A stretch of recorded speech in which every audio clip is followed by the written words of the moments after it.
Welcome to my channel, Sunshine Shoulders. I'm Calvin. Thank you so much for stopping by today. I really appreciate it. The subject of my vlog today is online dating problems in the Philippines. But before I get started, let me welcome my new viewers and new subscribers. I want to thank you so much for your kindness, your generosity, your support of my channel. It's truly been amazing. I'll never take it for granted. I'm a 58-year-old American who grew tired of the rat race and decided, you know what, I'm going to move to the Philippines in search of a new life. Well, I found that new life, and I want to share with you my boots on the ground experiences the only way I know how. By giving you the nitty-gritty. That's just exactly what I'm seeing, what I'm living, what I'm experiencing. I'm never going to sugarcoat that. It's not going to start today. Online dating problems in the Philippines. You know, in the 21st century, online dating is just really like a way of life now. I mean, no one even has a second thought about opening up a profile on one of these dating sites. You know, we're so eager to find that special someone that we never even consider the problems that go with online dating. 1 out of 5 new marriages begin online. That's a lot of people, so a lot of us get caught up with that. Well, if everybody's doing it, it must be right. These dating sites, they come off as these fun, innocent, family-friendly communities, but they're really not. They're full of grimy people. I call them online predators, and this isn't about scams. I mean, that's an old, tired subject. We're going to talk about legitimate problems that we encounter from online dating. And I'm going to give you some of my experiences. But the first thing that we never even asked is this. Are these dating sites even going the extra mile to protect my information? Because we trust them for some reason. It's not like having a profile on Facebook or or Instagram or Twitter. Because they only ask general questions. On these dating sites, I mean, they get pretty up close and personal, man. They get intimate. They want pertinent information. Your age, your height, your weight. They want to know your race. They want to know your job, how much you earn, your sex, your religion. Are you single? Are you married? Are you divorced? Do you have children? Do you want children? They got all kind of stuff, but the things that really bother me the most, and the questions, these 2 questions that they ask you: sexual preference and also location. I mean, because you have to ask yourself, am I compromising my privacy, my reputation, or my even my safety? Because if this information gets into the wrong hands, it could be trouble. It could open you up to extortion, ridicule, I'm going to tell you the truth, even physical harm. These dating sites, they earn millions and millions of dollars, not just on our memberships, but on the information we give them. They sell that information. See, once you give them that information, it's theirs, and then they decide who has access to it and who doesn't. So the first question we should always ask ourselves is this information, is it protected? Is it secure? But we never do that. I mean, raise your hand if you even thought that when you opened up that profile. But it's very, very important. I mean, identity theft is really a rising problem that many of us face when we sign up on these dating sites. We don't even realize it though. Okay, so be careful. Why are we so honest with these dating sites anyway? And this is something I'm going to talk about later on, because, see, there's really only 2 things that people look for. Men, we look for looks, and women look for security. They look for finances. And I'm going to touch on that later, but be careful when we sign up for these dating sites. They ask some really intimate, up-close, personal information. And they just put a gun up to our heads, and because we're so eager to get this perfect match, we freely provide that information, and so be careful about that. And then at the end of this discussion, I'm gonna give you my top dating sites, because it's with every video I make. Y'all not gonna listen to what I say anyway. So when you go on these dating sites, at least I want to give you kind of like a heads up of the top ones over here in Asia. And before you start with that, all this could happen anywhere stuff. Remember, I live in the Philippines. My vlogs are about life in the Philippines. My boots on the ground experiences here. So let's keep it with that. So yeah, make sure, at least think about, it's my information that I'm providing with these dating sites. Is it secure? Is it protected? Are they going the extra mile? Okay, with my information. The second problem, because these are real life problems, is stalking and unwanted contact. See, when you open up that profile, you're not just giving it to this perfect match you're looking for. You open up your life to everybody. Everybody has access to that information.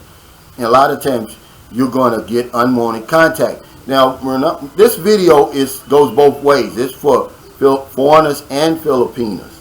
See, more than likely, believe it or not, it's going to be the Filipina who's going to encounter the problems. Even though, because all you hear about is foreigners having problems over here. But no, Filipinos have a lot of problems, especially with this stalking. But it goes both ways, and I'll give you my experience, what happened to me. And it's going to lead into the next thing I'm going to talk about. But anyway, I met this young lady on the website, and she was beautiful. I mean, she was sexy. She seemed like the perfect match for me. This was years ago, and so we made arrangements to meet. I was in Cebu, so I said, okay, I'll come to where you live. She lived in Ormoc, Lady, but she actually lived in the province of Ormoc, Lady, maybe 25, 30 minutes outside of Lady. So, of course, I paid for her transportation. We met, and, she was the real thing in person. But here was the problem. Her English was bad, and my Bisaya was worse. There was a communication problem, and, we showed each other respect. We spent like 2 days together, no more than 2 days. I remember taking her shopping. I remember going and meeting her family. We bought groceries because we cooked there. We fried chicken, and because I remember it was just they didn't have any running water. They were getting their water from the river, and just a lot of flies everywhere. But anyway, when I left, I gave her mother like 2,500 pesos, or whatever it was. But I knew when I left her, I was like, no, this isn't going to work, because I got a headache every time I talked to her. I couldn't, the communication problem just wasn't there. So I let her down easy, I thought, online, texting. And man, did the trouble start. That was years ago. Even today, if I open up my Gmail right now, there's an angry, threatening message from her. And it just got worse, man. It got scary to me, because I'm 8,000 miles away from home. I don't know if the threats are real. Are she really going to carry them out? Because, you'll never be able to get in the Philippines again. I'm going to send my family after you, and I'm going to file a case. And, I mean, the threats they were heavy, man, and it was scary. But you open up yourself to that. Stalking and unwanted contact. And like I said, it works both ways. Most of the time, it's the woman who encounters that, but we encounter it too, guys. So, not only do you have to ask yourself, is my information safe? Is it secure? Why am I being so honest with these dating sites anyway? Can I hedge on the information? Because really the only thing the woman really is looking for is, security, and you're really just looking for a beautiful, nice looking woman. Why do we need to give them all the other information? And when you do that, you open yourself up to stalking and unwanted contact, man. It can get scary. Be careful of that. All right? And it kind of leads into this next one. What I like to call stranger danger. And I got that from one of my subscribers. His name is Jason Flint. I don't think he would mind me using his name. I don't even know if it's his real name or not. But anyway, he's a real intelligent guy. He said, yeah, Calvin, stranger danger, are these people who they even say they are anyway? More than likely the person that you're chatting with online is more likely it's not going to be the person you meet in person. It's just, this is a fact that women lie about their appearance and their looks, and men, we lie about our finances. That's just a fact. See, so stranger danger is who is really on the other side of that profile. I mean, it could get dangerous, man. It doesn't happen. I don't know if it's ever happened over here, but from what I was reading, every year 100 people are murdered, by people they met online on these online dating sites. But I'll give you an experience of mine, what happened. I met the young lady. I was in Cebu, of course, and she was from, her profile says she was from Tacloban, lady, another lady. I mean, I don't know if it's a coincidence or not, but anyway, so I flew her to Cebu. I remember buying the ticket. It was only like $45 or $50 or whatever it was. Well, when she got there, she walked right past me because it wasn't the picture on the dating site. Come to find out, all the pictures in her profile were of her sister, her younger sister. All right, so, but I got lucky because she was just as beautiful. Matter of fact, she was more beautiful, more sexy than her sister. So I'm thinking, oh wow, I got lucky. So, our plan was we're going to spend a couple of nights in Cebu, then we're going to go to meet her family. Because I always meet the family. That's just a sign of respect, guys, over here. So come to find out she wasn't actually, she was living in Tacloban, but she was from Biliran Island. That's right by Lady. Somewhere in between Lady and Samar. And so while we're in Cebu, because I said, okay, I'm going to take her shopping because, a lot of the women that you meet online, they're not going to have a whole lot of stuff. And I took her to this Cologne area, Colon, in Cebu. And this is like a shopper's mart. It's a lot of places you can buy bulk, you get deals. I was going to buy, a couple of outfits and maybe a fake Louis Vuitton purse or something like that. Well, on the way there, she just starts crying. And I mean, uncontrollably, man. She becomes hell on wheels. I can't calm her down. She won't tell me what's going on with her. I don't know what the problem is, So finally we get there, and she calms down a little bit. And I come to find out that she was a survivor of Typhoon Yolanda. And a lot of the women that you meet in Tacloban, around that area, who are survivors of Typhoon Yolanda, and not even just women, but people, period, they're dealing with untreated PTSD. And that was the case with her. She was a survivor. I mean, she had problems. She was beautiful. She was sexy. I mean, she was a single mother. She had one daughter, but boy, was she a headache. I mean, every single night she got drunk. And I'm not talking about drunk. I'm talking about shitty drunk. Trying to forget about the trauma associated with that, because go Google that up. They'll say 6,000 people died, but the locals will tell you it's more like 20,000. Nobody I talked to when I went there did not have a family member or somebody that they lost in that hurricane. I mean, but one thing you're going to love about the people down in Tacloban is their resilience, man. They're building this place back brick by brick. And it's really going to impress you. But she turned out to be somebody that she wasn't. And of course, I couldn't deal with it because I don't drink anymore. It would have been different if I got drunk. But now she got drunk, man. And I mean, she was a problem. So stranger danger, you don't know who's on the other end of that. And I know you're saying, hey, this is common sense stuff you're talking about, Calvin. Yeah, but we never think about it. We never address it. Many of y'all opening up profiles now. And none of the stuff that I'm talking about you even considered. You never even had a second thought about it. Your information. Why do you have to be so honest with these websites? They're not these fun, exciting, innocent, family-friendly environments that they present themselves to be. There's grimy individuals on there. Online predators are on the rise in these sites. This isn't about scams. It's about real life problems.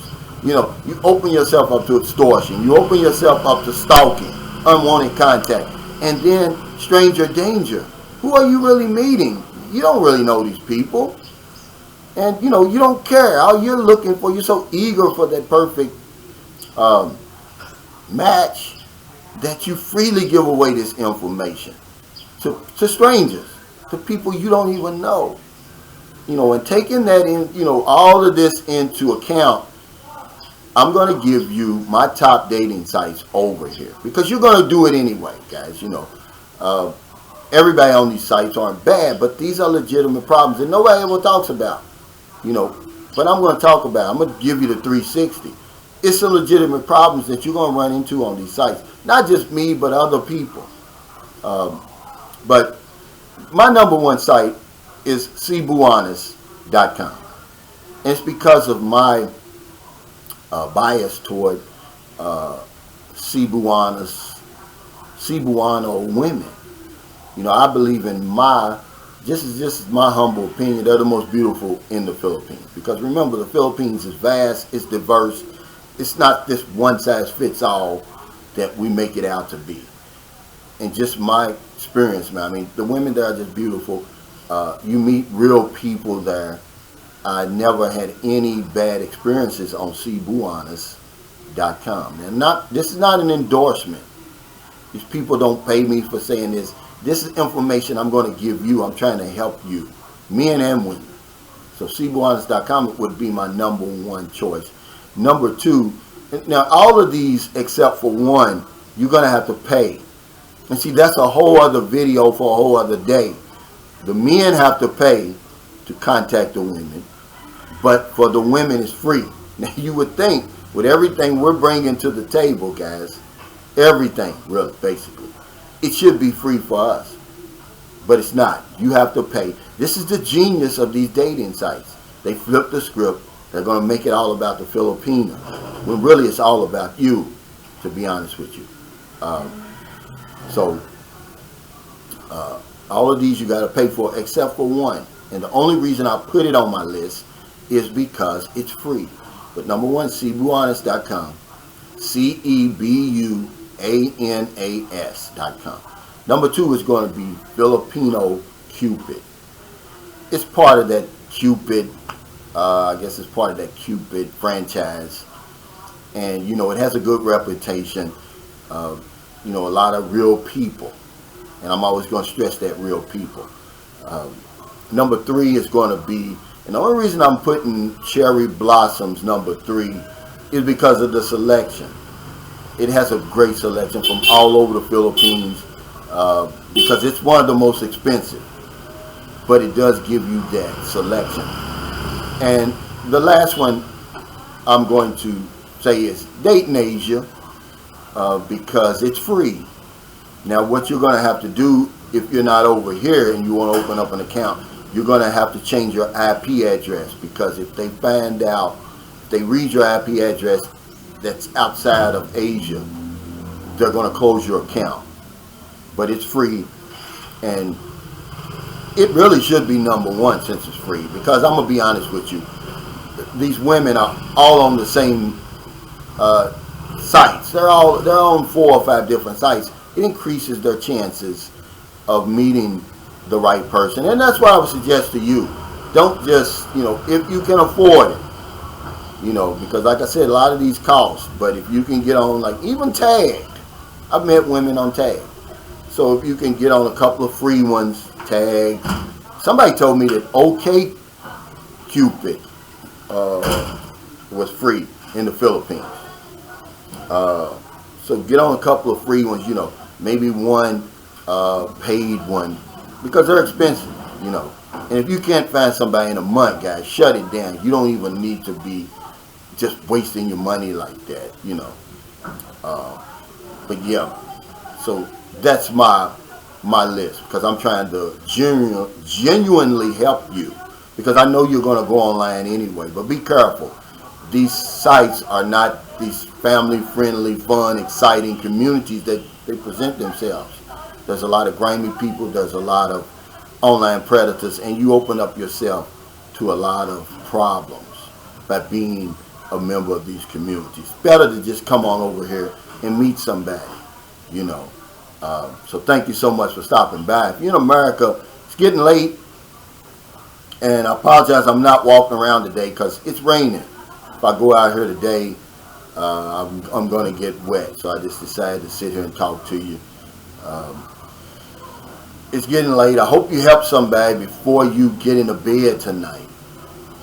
But if you're on one of them late grocery runs, beer runs, weed runs, you just get off second shift, or you're on your lunch break, you see somebody in the street, buy them something to eat, buy them something to drink, give them a few dollars. If you're in the Philippines, it's early. Let's see, it's 9:45 a.m.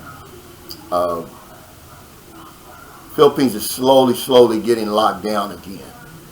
I think there's 54 areas in the Philippines now that are under ECQ, which is the tightest lockdown that in the country. I know Metro Manila, NCR area are locked down, so people can't go to work. Businesses aren't operating at 100%. They need our help, guys. Because if I don't know anything else, I know this one thing for sure. When we help other people, we help ourselves. Take care, stay safe, stay COVID free. I'll see you next time.